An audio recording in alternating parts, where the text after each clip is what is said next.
All right, so the first question is for Teryn. This person says, is trust really critical for teams? Look at any standards body. No one trusts anyone else, yet standards get created. This person says, in my research, I have found that context is what is critical, and especially local context is composed of your personal context, project context, company context, and country context. I feel like that was 4 questions in one.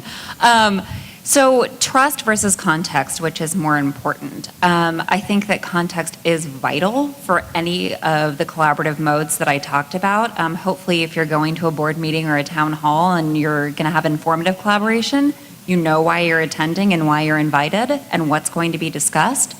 Same thing for evaluative. That's why I said that one of the critical behaviors for evaluative is reiterating why you are there. Both what you're going to be accomplishing as a group, but also why you uniquely were invited. So for example, if Cass, Joe, and I were going to be doing something right now, I'd say, Cass, I wanted you here because we're trying to figure out how to innovate across time zones, and I know that's an area of expertise. Joe, I know that you're really thinking about, okay, how do we really integrate the physical virtual, especially when we come to something like pair programming, which is we're moving from making furniture, in my example, to going more into a digital space. We really want to leverage your expertise. So in that sense, regardless of whether you're doing informative, evaluative, or generative, in which case you're aligning people around the agenda for the day and the purpose, you always start by setting context. So I'd say that that's kind of, again, one thing you're going to do in each mode. But if you don't have the trust of the group, and context is one way that you establish that, it doesn't matter what comes after the context. Thank you. Joe, in the picture with the various laptops and a video conference, what video conference software do you use? How do you deal with microphones and speakers so everybody can hear everybody? That's an excellent question. So I found that the best combination is on both sides, an iPad, with using FaceTime, and I tend to set up on the destination account. So for me, I'm at home on the account that is in on the laptop, the iPad that is in New York. I've actually signed into that with an account that's just for that iPad. Nobody else uses it for anything else. So I find that the video quality is very high with that. And what I buzzed through it really quickly, but sound both from the speakers and the microphone is a major issue with those products. And I've never found an all-in-one solution that solves that problem. So what we have done is we actually put the iPad into a case. I don't work for this company, but I like them. They're called iHome. And there's, I believe, a discontinued product that I'm buying all of, so don't buy it. It's called a speaker case, and it's a battery-powered case, and it plugs into the regular headphone port for the loudspeaker. And then there's also a product called an iCast, which is a microphone that plugs into that port, and actually the speaker case plugs into the microphone, which has an extra port, and like I could go on and on. But the general issue is like, yes, that's a major issue. The audio video part is a big issue, especially when you're going between, say, an intimate pairing situation where it's just you and one other person talking, and then that person picks up, and then 5 other people walk up to the desk and want to have a conversation with everybody. So that's the hardware, and that's the hardware that I use. Great. Cassie, what if no time works for everyone? With normal meetings, working hours, stand-up meetings, lunch times, they may only have 2 hours in the day that could accommodate meetings.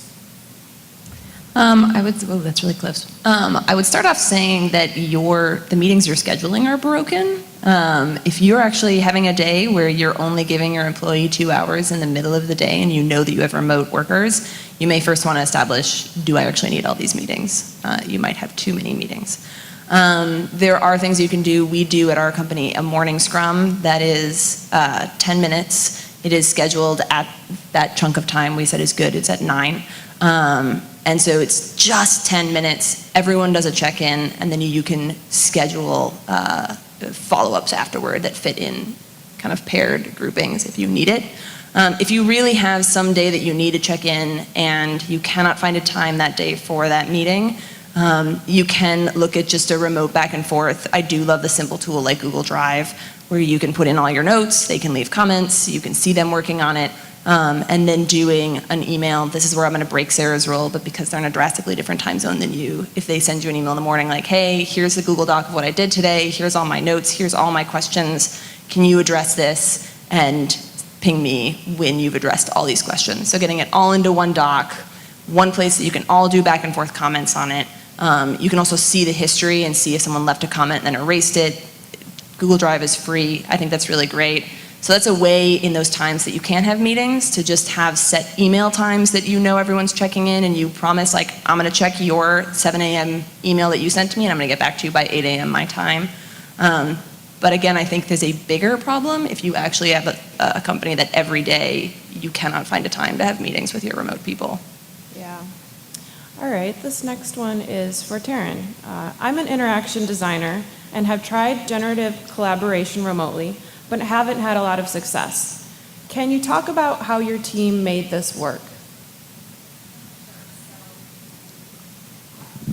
Hey, thanks. Look at that. So this is definitely the hardest mode of distributed collaboration without question, and I would be going to the behavior of revealing the backstory. Our backstory was long and bumpy. We had a really hard time figuring out how to do this. We started by doing something just crazy, but we would have a PowerPoint that would be in a Google Drive doc, and one person would kind of own that PowerPoint, and you'd make a little rectangle shape like a sticky note, and then you'd like try to capture whatever everybody else on the phone was saying. And, you know, it's like baby steps.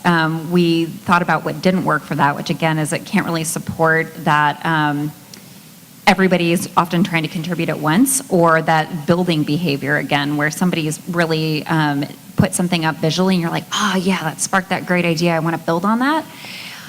So we moved away from the PowerPoint and we're like, oh, well, maybe we'll just do like a Google Drive Word doc so everybody can just type as fast as humanly possible. And great in terms of capturing that rapid collaboration, poor in terms of lots of words and not a lot of visual stimulation, except for that odd time when someone would take like a JPEG or a PNG and drop it in the middle of the Google Doc. And all of a sudden you're like, wait, where did my text go? And you're like, oh, okay, it's now below the picture. So that was another bump in the road. Again, I don't want to sound like a product placement, but a big breakthrough came for us when we found Murali. And part of that, again, is because a lot of the behaviors that we naturally associate with generative collaboration and a lot of the tools like sticky notes and being able to focus on, let's say, one cluster of sticky notes and then zooming in and out to another when we're physically located in a room, you can also do with Murali. So again, that was a big breakthrough for us, and just being able to feel like what we would normally do in the room, we were now able to do online. Can I tap into that with one other tool we use? So for our generative meetings, we have a tool called Blue Jeans, which is kind of hit or miss. I'm sorry if there's anyone from Blue Jeans here. It's okay, you can talk to me about the things I don't like to. But a great part of it is we have a camera that will point at the whiteboard, and aside from Blue Jeans, it's also very low tech. We'll point it at the whiteboard, but we have the monitor of the person we're talking with facing us, so they can see what we're drawing, and they'll literally draw on a piece of paper and put it up to the monitor. And it looks like, it's like, here's the monitor, here's the whiteboard. It's all just this fluid thing, and we'll comment on it and sketch it back up on our whiteboard so they can see us sketching it, we'll add to it. It's super low tech. I'm sure there are better ways to do it, but we found it to be kind of fun. Great. We have time for one more question. Anyone can answer this one. At my company, there's a bit of cultural resistance to video. How can this be overcome? How can I find that balance between video meetings and audio screen sharing meetings? I don't want everyone to hate me. Last question. I'll just answer a question quickly. That's a tough one, and I do believe that you have to be respectful of that. I once worked with somebody who refused to have his photo taken or video taken in anything, to the point where he actually had a special badge made for his company that didn't show his photo. He like blacked it out or something. And it's a concern, and I've had discussions at places like this where I talk about remote pair programming, and people say like, I absolutely refuse to ever be on video, and they have a very big problem with it. You know, I think you have to be respectful of that, especially if those people are important people. You know, everybody's different. It may not be for everybody. Yeah, okay. That's all the time we have for now. Thanks, you guys.